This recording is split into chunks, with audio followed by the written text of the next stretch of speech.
This is the RotD deep dive spoiler-filled discussion on Rings. If you haven't seen the movie, if you care about having things spoiled, I suggest that you stop watching now. In the meantime, the rest of you that are sticking on with this, the plot point that I brought up in the review, which has the link below if you haven't seen it yet, the plot point that I thought things took a tonal shift and for the worse, potentially. At the very least, at the point in which the movie had me and then dropped me, was when the experiment that the Johnny Galecki professor character, Gabriel, when the experiment got explained. I think it was mostly when the film underneath the film got revealed. She couldn't make the copy, and then they found hidden video footage within the still frames. It was an interesting concept to go with, but I, at that point, was more invested in what happened to the Holt character, who, by the way, I just, for Arrested Development fans, could you not hear, Steve Holt every time you heard his name? I was in that camp. Regardless, I was more invested in what happened to him, watching Julia try to figure this out, the interaction with the Sky character and how cryptic and weird that was. I thought it was an interesting thing to have the Ring video and the Samara video as an added element to a different type of mystery. What was the nature of the experiment? It could have been so much more nefarious. And they touched on something, the Sky character touched on something when she was talking to Gabriel that wound up being more of, Julia turning into one of Samara's saviors.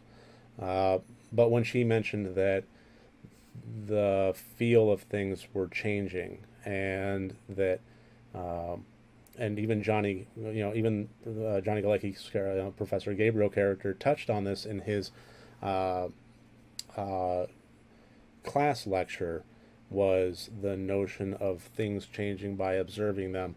What I thought was going to be happening was having this grander mystery, unraveling the secrets of what was going on in this experiment through the eyes of our protagonist Julia, while at the same time having Samara getting upset and changing things because the notion of the experiment was cheating her.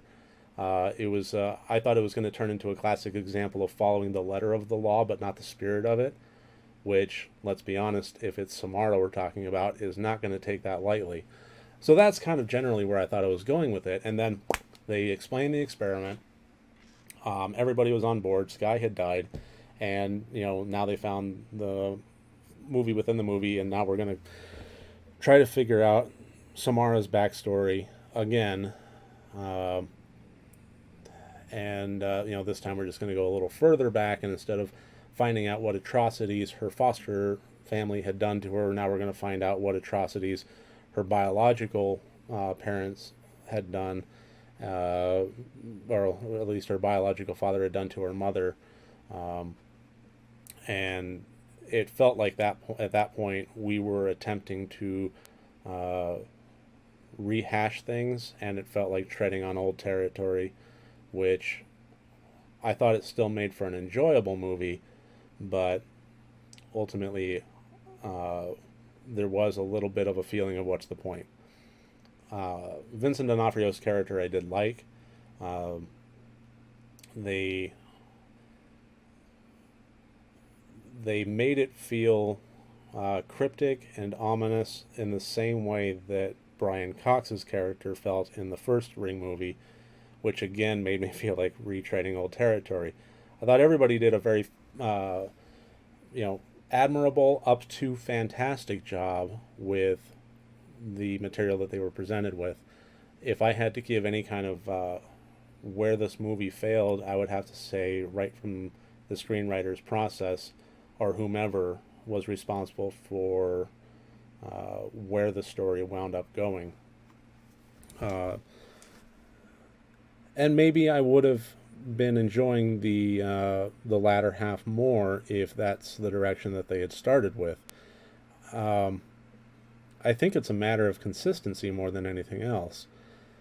And maybe on second or third viewings it would be better. But I tend to believe that wherever you're going to start from, you don't have a responsibility to go, to continue on with that. But you have to take into account that if you are doing a good job in your writing and in your acting and in your directing, then at some point, ideally, you have now invested the audience member in your story and in your characters, and now you can take those characters on a journey, and by doing so, you're taking the audience on a journey. And when you break that, when you interrupt that journey, that it does have the potential for breaking the audience's investment. Um, there's been some really great examples of movies that have made that kind of shift, but still kept the audience on board. One of the best I can think of, just off the top of my head, is From Dusk Till Dawn. First half of the movie, very suspenseful, crime related, down to earth, two brothers on the run with hostages in tow. Very straightforward movie. Then it just goes, you know, absolute crazy vampire in a bordello story. And it was like flipping a light switch how fast that happened. And then the entire movie just shifted tone. But I thought that they still took the audience for a ride. It was almost, it was jarring, but it was enjoyable on a roller coaster level. The entire first half of the movie, you're going slowly up the hill, and then it just drops you, and you start spinning around. It was, but in this one, I don't think that it captured the same sense of fun that, well, it certainly didn't capture the same sense of fun that From Dusk Till Dawn did. This, it kept the same atmospheric feel to it. It just shifted the storyline from something that I was interested in into something else. But I've gone on probably too long about that. Points that I want to make that I thought really stood out.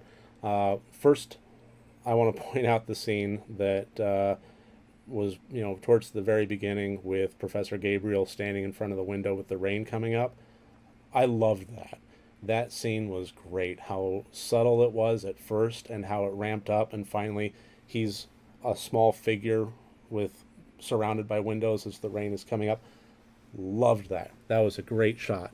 Um, uh, the small scenes that happened with the uh, lady that ran the bed and breakfast, I thought that actress really stood out. I don't know what it was. It was a very small role. It was a very small performance, but I thought she made the most of it to an exceptional degree. I thought, uh, you know, if this ever gets back to her, great job. I thought that was awesome. Just the little things with the hand wringing and the facial tics. It was very some the character was supposed to have some very deep rooted pain, and I thought that came through exceptionally well. The death of Professor Gabriel, I thought, was just oodles of fun. Having the car crash, and then the water rushing in, and him trying to choke out the words, and then oh, what the heck, let's just go ahead and toss a telephone pole with active power on top of the car, and just I love it when things purposefully go to that degree over the top. The only thing that could have brought it even further was having his head explode with the electrocution. Um, so yeah, great death scene on that one, and you do have to admire a good death scene. So uh, let's see, anything else about this movie in particular that stands out to me? Oh, right, the scene with Samara coming through the television, that the screen was on the floor. I thought that was a marvelous little bit there, where it was she had to prop it up to be able to get out of the screen. I like that a lot. Um, Yeah, other than that, I thought that the only other issue I had with it um, is so nitpicky, I almost don't want to bring it up, but well, what the heck, I will anyway. I just, I was always under the presupposition that the notion of you have to copy the tape, the idea of just making digital copies um, seemed like a step that it wouldn't have worked. Uh, I don't know. I don't know if there's any basis to that within the existing storylines that they just broke in this one. I don't think there was. I think this was just my understanding of it, and I don't know where that understanding came from. But even so, when they were making digital copies, I was a little bit. Hmm. I always thought it had to be the tape. Um, I think the tape made it a unique beast, and I wish it would have kept on with that. Regardless, like I said, that was super nitpicky. Um, so I will say, not at all scary for me. I could see that there were elements of it that were, particularly horrifying and would scare. Uh, there were moments that would definitely scare an average, theater goer.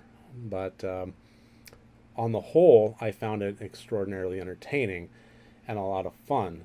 Once Yeah, no, I mean, I really don't have a whole lot of complaints about it as a movie in general. As a horror film, I thought it went the more fun route than the more scary route, but that's just me.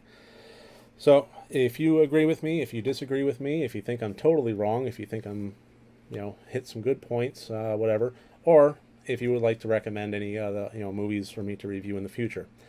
Either way, go ahead and leave it down in the discussion here. Make your comments. I'd love to read them. I'd love to respond to them. I'd love to engage in an actual discussion. In the meantime, I will talk to you tomorrow.